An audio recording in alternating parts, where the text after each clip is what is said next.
আসসালামু আলাইকুম দর্শক, আমি শহীদুল ইসলাম সজল আমার ক্রিকটক চ্যানেলের পক্ষ থেকে সবাইকে স্বাগত জানাচ্ছি। যে বা যেখান থেকে যারা আমার এই ভিডিওটা দেখতেছেন সবাইকে আন্তরিক শুভেচ্ছা এবং অভিনন্দন। আশা করি সবাই ভালো আছেন। আলহামদুলিল্লাহ আমিও অনেক ভালো আছি। তো কবিগুরু রবীন্দ্রনাথ ঠাকুরের একটা কথা আছে যে শেষ হইয়াও হইল না শেষ, মানে আসলে ছোট গল্পের সংজ্ঞা এটা। ছোট গল্পটা এরকম হয় যেন শেষ হয়ে গেছে বাট আসলে শেষ হয় নাই। তো গতকালকের যে ম্যাচটা ছিল সুপার এইটের প্রথম ম্যাচটা, ওয়েস্ট ইন্ডিজ বনাম ইউএসের সরি সাউথ আফ্রিকা বনাম ইউএসের মধ্যেকার যে প্রথম ম্যাচটা হইল, সেই ম্যাচটা যেন ইউএসএ টিমের জন্য এরকমটাই ছিল, অনেকটা শেষ হইয়াও হইল না শেষ। প্রথম দিকে যখন আমরা খেলাটা দেখতেছিলাম, সাউথ আফ্রিকান ব্যাটসম্যানরা ইউএসের বোলারদের উপর যেভাবে চড়াও হয়েছিলেন, তাতে করে মনে হচ্ছিল যেন সংগ্রহটা অনেক বেশি হবে, 200 প্লাসও হয়ে যেতে পারে মনে হচ্ছিল একটা পর্যায়ে।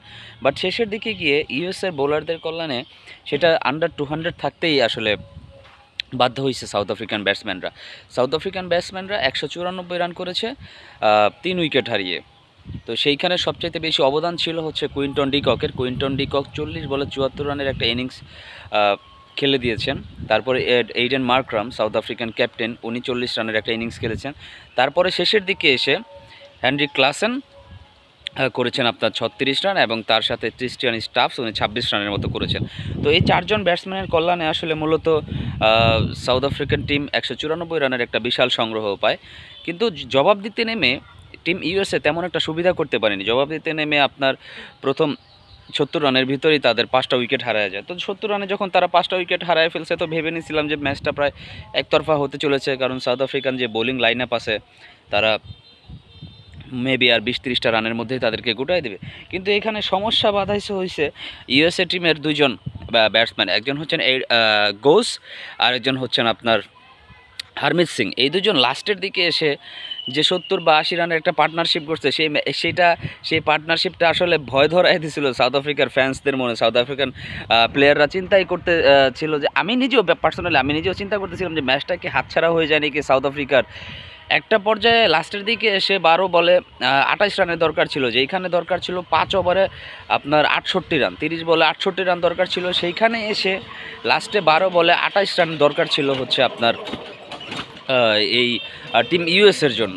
কিন্তু শেষমেশ হইল কি, লাস্ট 12 বলে এসে তারা রান নিতে পারছে মাত্র আপনার 4 রান,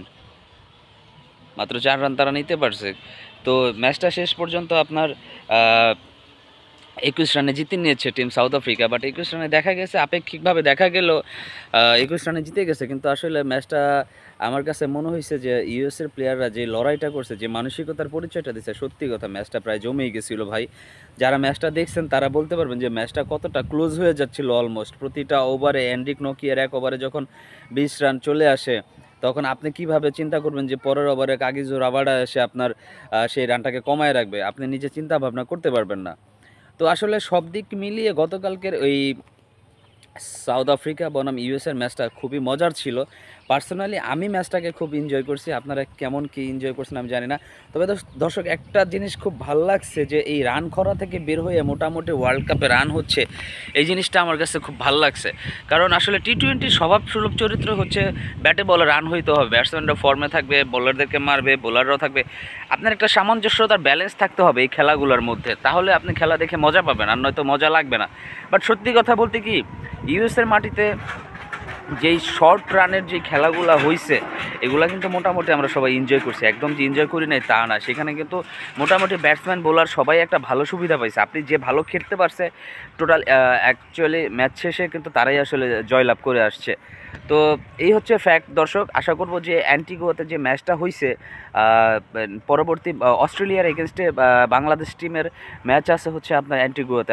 আমরা চাইবো যে বাংলাদেশ টিমের যে ক্যাপ্টেন আছে নাজমুল হাসান শান্ত, তারপর top order batsman Liton Kumar Das, এরাও হোপফুলি আসলে ফর্মে ফিরে আসবে ইনশাআল্লাহ। আমরা একটা ভালো লড়াই দেখতে চাই অস্ট্রেলিয়ার এগেনস্টে বাংলাদেশের, সেই প্রত্যাশাতেই দর্শক সবাই ভালো থাকবেন, সুস্থ থাকবেন। আর হ্যাঁ, কোন কোন জায়গাতে টিম ইউএসের উন্নতি করতে হবে, কোন কোন জায়গাটা ঠিকমতো ক্লিক করতে পারলে তারা ম্যাচটা জিততে পারতো, সেগুলো অবশ্যই আমাকে কমেন্টস করে জানাবেন। সবাই ভালো থাকবেন, সুস্থ থাকবেন। আসসালামু আলাইকুম।